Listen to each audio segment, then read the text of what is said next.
예, 그동안 안녕하셨습니까? 이렇게 다시 뵙게 돼서 반갑습니다. 그동안 현장 방문이나 또 정책 간담회 등을 통해서 정책적 조언을 해주시면서 민관 소통 채널의 역할을 수행해 주신 여러분께 감사를 드립니다. 오늘 회의에서는 일자리 중심 국정 운영이라는 주제로 노동시장 개혁의 효과와 추진 전략, 그리고 청년과 여성 일자리 증대 방안을 논의할 예정입니다. 최근 중국을 비롯한 세계 경제 둔화와 북한의 도발로 남북 긴장이 고조되면서 우리는 안보와 경제 다 같이 어려운 복합 위기 상황에 처해 있습니다. 이 중대한 시점에 자문위원 여러분과 경제관계 장관들이 함께 모인 만큼 이 어려움을 극복할 수 있는 통찰력 있는 제안들을 많이 해 주시리라 기대합니다. 지금 우리 사회의 최대 과제는 일자리입니다. 취업난으로 결혼과 출산을 포기하는 청년, 출산, 육아 부담 때문에 일자리를 포기하는 여성, 은퇴 이후를 걱정하는 장년 세대 등 일자리는 세대, 성별을 초월하는 우리 모두의 과제입니다. 지금 경제 환경이 급속하게 변화하고 있기 때문에 기존 제조업 위주의 산업 구조와 경직적인 노동시장 구조로는 일자리 창출에 한계가 있을 수밖에 없습니다. 특히 규제는 일자리 창출을 방해하는 데 큰 영향을 미칩니다.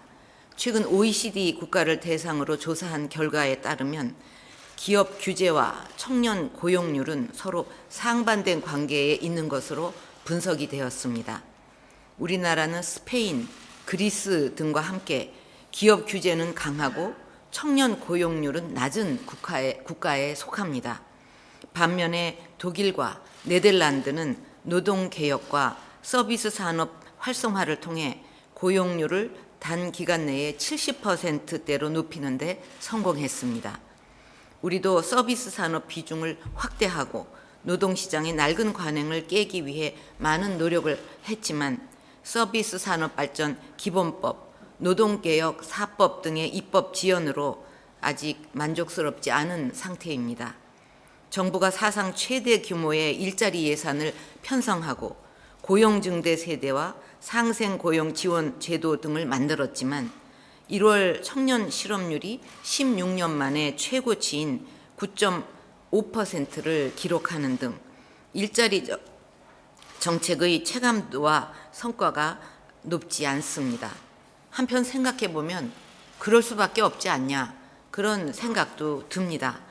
백약이 무효라는 말이 있는데 시대에 전혀 맞지 않는 노동시장을 변화시키고 개혁시키지 못하면서 또 일자리를 획기적으로 만들어낼 수 있는 서비스 산업 발전을 가로막으면서 어떻게 그 일자리가 획기적으로 늘어나기를 기대할 수 있겠냐 하는 그런 그 자조 섞인 그런 생각도 듭니다. 정말 가슴 아픈 일은 세계가 저성장의 어려움을 겪고 있는 시대라고는 하지만 우리나라는 또 우리는 얼마든지 그 저성장을 극복할 수 있고 청년뿐 아니라 중장년들의 일자리도 늘릴 수 있는 그런 방안을 갖고 있습니다.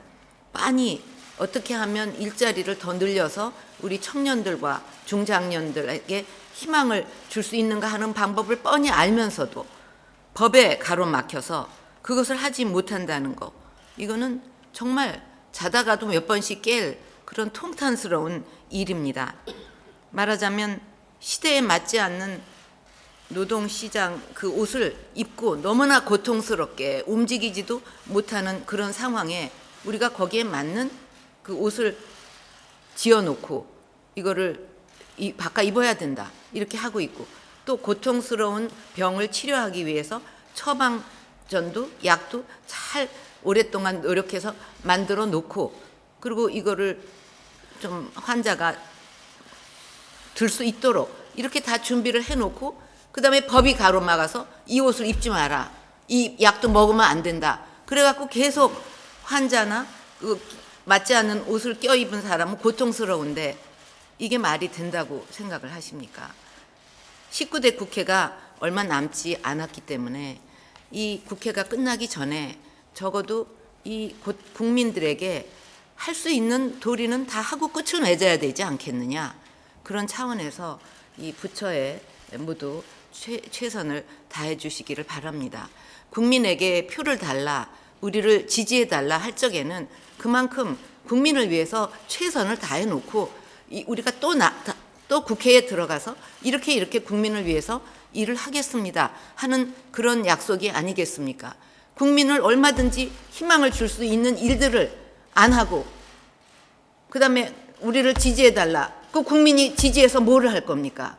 똑같은 형태의 국회를 바라본다는 것은 국민들로서는 좌절감밖에 가질 수가 없는 일이라고 생각을 합니다. 그래서 이 부분에 있어서 정말 마지막 기회고 시간이 얼마 남지 않았기 때문에 그 각 부처에서 모두 최선을, 인간의 일이라는 게 최선을 다할 수밖에 없지 않습니까? 왜 엄동설안에 많은 국민들이 나서서 그 곱은 손을 이렇게 불어가면서 서명을 하겠습니까? 그 길이 이렇게 해야만 된다는 걸 다 알고 있는데 국회가 그거를 막아놓고 어떻게 국민한테 또 지지를 호소할 수가 있냐 이거죠.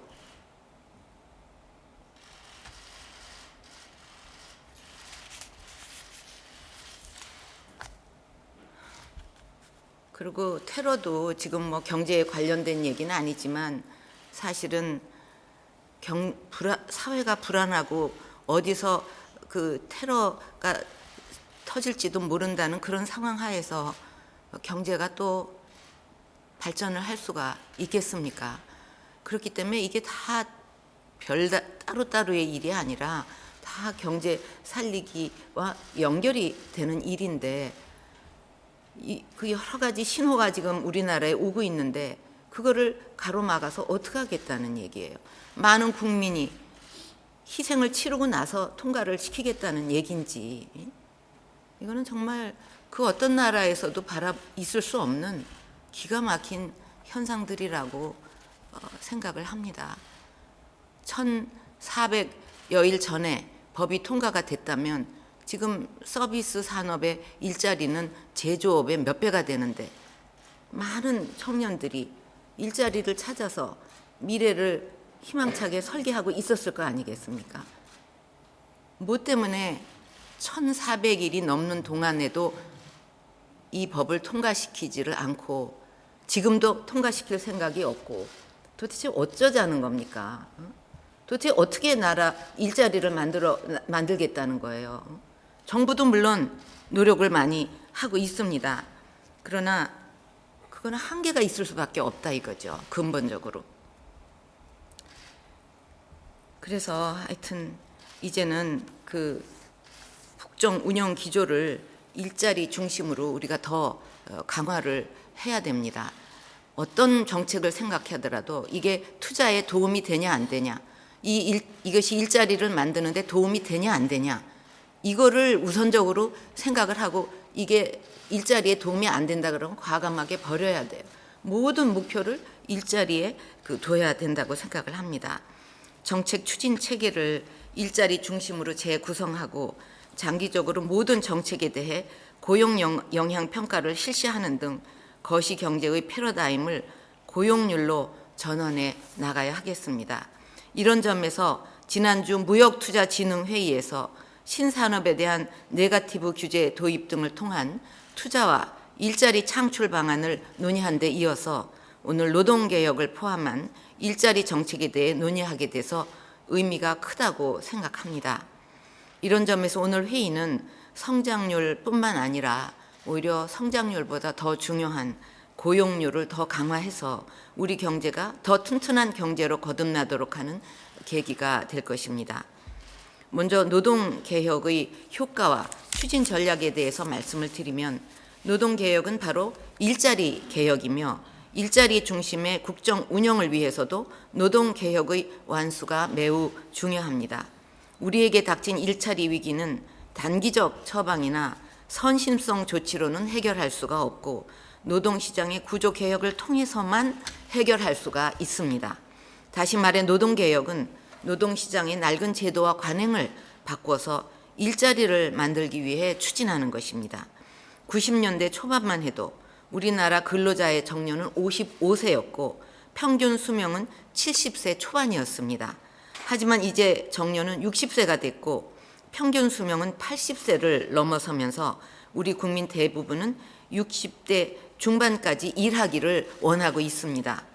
반면에 연공급 중심의 임금 체계, 경직적 노사 관계, 장시간 근로 등 8, 90년대에 유효했던 노동시장 구조가 아직도 계속되고 있어서 각자 능력과 필요에 맞는 일자리를 찾는 것을 가로막고 있습니다. 다시 말씀드리지만 상황이 이런데도 어렵게 노사정 대타협을 통해 마련된 노동개혁 4법이 국회에서 논의조차 제대로 되지 않은 채 발이 묶여 있습니다. 이제 사실상 19대 국회의 마지막 문을 열었는데 더 이상 미룰 시간도 없습니다. 노동개혁 4법은 일자리 창출을 목표로 하나의 패키지로 엮여져 있는 법안으로 자동차가 4개의 바퀴가 있어야 굴러가는 것처럼 함께 가야만 합니다. 영화의 날씨에도 입법 촉구에 서명한 국민들이 어느새 140만 명을 넘어섰습니다. 일부 청년들은 이런 국회를 마냥 그냥 바라만 볼 수가 없어서 거리에 나가 국민들께 호소하고 국회 앞에 단식 시위를 하면서 온 몸으로 일자리의 절박함을 외쳐왔습니다. IBK 투자증권, 코레일을 시작으로 산업계에서는 저성과자 일반 해고 규정 도입, 근속 승진제 폐지 등을 자발적으로 추진하고 있습니다.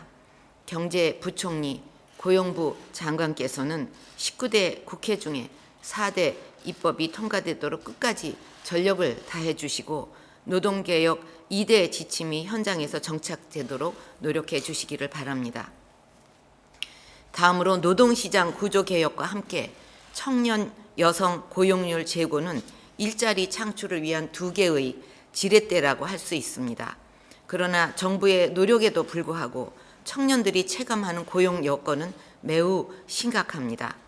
여성과 청년의 일자리가 획기적으로 늘어나기 위해서는 경제 활력 회복과 함께 신산업과 서비스 산업이 활성화되고 노동개혁을 통해 노동시장의 관행과 문화가 바뀌어야 됩니다. 정부 일자리 정책에 대한 체감도와 인지도가 낮아서 일자리가 있는데도 이것을 몰라 일자리를 구하지 못하는 일도 있을 수 있는데 국민이 모르는 정책은 없는 정책이나 없는 거나 마찬가지입니다. 정책 수혜자 입장에서 정부 일자리 사업을 다시 한번 점검해서 필요로 하는 사람에게 맞춤형 지원이 되도록 일자리 정책을 보완해야 합니다. 가급적 기업보다는 청년, 구직자를 직접 지원해서 정책 체감도를 높이고 청년 내일찾기 패키지 지원 대상을 대폭 확대해서 청년들이 맞춤형 지원을 받을 수 있도록 도와줘야 합니다. 또 일가정 양립 제도와 시간 선택제 일자리를 확산해서 우수한 여성 인재가 직장을 떠나는 일을 막아야 하겠습니다. 이를 위해서는 창조경제혁신센터 고용존을 중심으로 정부와 기업, 대학, 고용복지 플러스 센터 등이 협업해서 사회 수요에 맞는 교육 훈련과 일자리 매칭이 이루어지도록 해야 됩니다. 실제로 많은 기업들과 학교들이 사회 수요에 맞는 일자리 매칭을 원하지만 때로는 어떻게 하는지 몰라서 때로는 과도한 비용 때문에 주저하는 경우가 많이 있습니다. 이런 점에서 청년희망재단과 협업해서 정부 일자리 사업의 사각지대를 지원하고 일자리 매칭에 민간의 창의적 아이디어를 활용하는 방안도 검토할 필요가 있습니다. 창조경제혁신센터 고용존, 대학창조 일자리 센터 등을 통해서 기업과 대학이 협업할 수 있는 공간을 만들고 이곳에서 정보와 지원이 원스톱으로 이루어지도록 해야 합니다. 구슬이 서말이라도 꿰야 한다는 그런 속담을 다시 한번 생각하게 합니다. 그동안에 그 창조경제혁신센터의 고용존, 또 대학창조 일자리 센터, 고용복지 플러스 센터, 청년희망재단 이런 그 기구들이 만들어져서 각자 노력을 하고 있고, 또 뭐 여러 가지 그 일학습 병행제, NCS, K무브, 시간 선택제, 고용 디딤돌, 사회 맞춤형 학과, 뭐 이런 제도들이 많이 만들어졌습니다. 이제는 다시 한번 그러면 그 고용 센터의 고용존에서 할 수 있는 일들 쫙 정리하고, 대학 창조 일자리 센터에서 할 수 있는 거, 희망재단에서 할 수 있는 거, 또 고용복지 플러스 센터에서 하는 일들, 이것을 전부 그 세로 가로로다가 전부 연계를 해서 그 일자리를 위해서 여기도 찾아가고 저기도 지금 찾아가고 있는데, 예를 들어서 우리 청년 한 사람이 일자리를 찾는다 할 때 그 모든 기구나 제도들이 이 청년을 위해서 할 수 있는 것을 전부 맞춤형으로 지원을 해서 이 청년이 이런 도움과 지원을 받아서 반드시 자기의 역량에 맞는 일자리를 찾아갈 수 있도록 다시 한번 이 여러 가지 제도나 지원 기구들을 정비할 필요가 있다고 생각합니다. 그래서 청년 한 사람 한 사람이 더 나이 들기 전에 반드시 지금 갖고 있는 모든 기구와 제도들의 이 청년에게 딱 맞는 걸 다 찾아내서 맞춤형으로 반드시 일자리에 꼴이날 수 있도록 그렇게 한번 다시 우리가 좀 노력을 할 필요가 있다, 그렇게 생각을 합니다. 그리고 우리 교육부 부총리께서 차관 와 계시죠. 교육부에서도 지난번에 사립학교 총장단 모임이 있지 않았습니까? 그래서 그 모임에서 끝나는 게 아니라 계속 우리 부총리께서 그분들하고 모임을 여러 차례 가져서 더 대학의 자율성을 주면서 또 연구도 있지만 우선 대학의 가장 급한 일이 청년들에게 어떻게든지 역량에 맞는 일자리를 구해주는 거기 때문에 계속 논의를 하기로 했습니다. 만나셨죠? 앞으로도 이제 계속 그렇게 하실 텐데, 그런 모임에서도 대학에서 스스로 우리 여성 대학이다 그러면 어떤 뷰티라든가 뭐 여러 가지 거기에 감성적인 여학생들의 특성에 맞는 그런 게 있지 않습니까?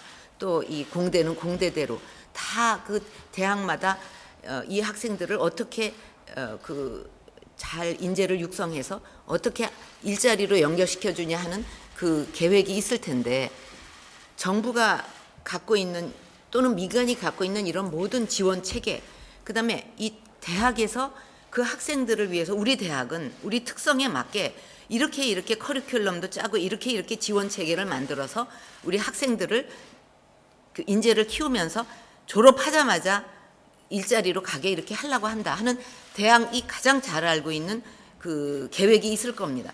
그거를 대학이 자율적으로 짜고 정부에서는 그 계획을 이행해 줄 수 있도록 이런 도움을 그러면 드리겠습니다. 그래갖고 주체는 대학이 짜고 지원은 거기에 맞게 정부가 하고 그렇게 한번 바꿔봤으면 합니다. 지난번 우리 토론에서도 그런 식으로 하려고 얘기가 됐는데, 이건 아주 시간이 없으니까 본격적으로 대학이 자율적으로 짜십시오. 그러면 정부에서는 이런 지원을 거기에 맞게 해드리겠습니다. 이렇게 해서 대학의 자율성도 높이고 대학이 더 어떤 책임하에 우리 청년들을 취직을 시킬 수 있도록 그렇게 좀 획기적으로 바꿔봤으면 합니다. 이번에 이미 시작을 했지만 더 속도를 주셨으면 합니다. 그래서 어쨌든 한 명이라도가 아니라 일자리를 원하는 젊은이들은 다 일자리를 찾을 수 있도록 모든 수단을 다 동원을 해야 됩니다. 최근에 연구 결과를 보면 인생의 성공 요인은 행운이나 인맥이 아니라 노력이다라는 말에 대해서 장년층은 70% 이상이 동의를 하는 반면 우리 젊은이들은 너무 지쳐서 50%만이 동의를 한다고 합니다. 오늘 우리가 내놓는 이런 계획들을 정말 발벗고 나서서 실천을 하면 우리 젊은이들도 생각이 바뀌어서 내가 노력해서 내 인생을 개척해 나갈 수 있다 하고 인식이 바뀌게 될 수 있다고 생각합니다. 정부와 민간이 함께 힘을 모아서 청년들에게 노력하면 성공할 수 있다 하는 믿음, 희망을 줘야 되겠습니다. 오늘 논의를 통해서 국민들이 일자리 걱정을 조금이라도 덜 수 있는 창의적이고 건설적인 대안이 마련될 수 있기를 기대합니다. 감사합니다.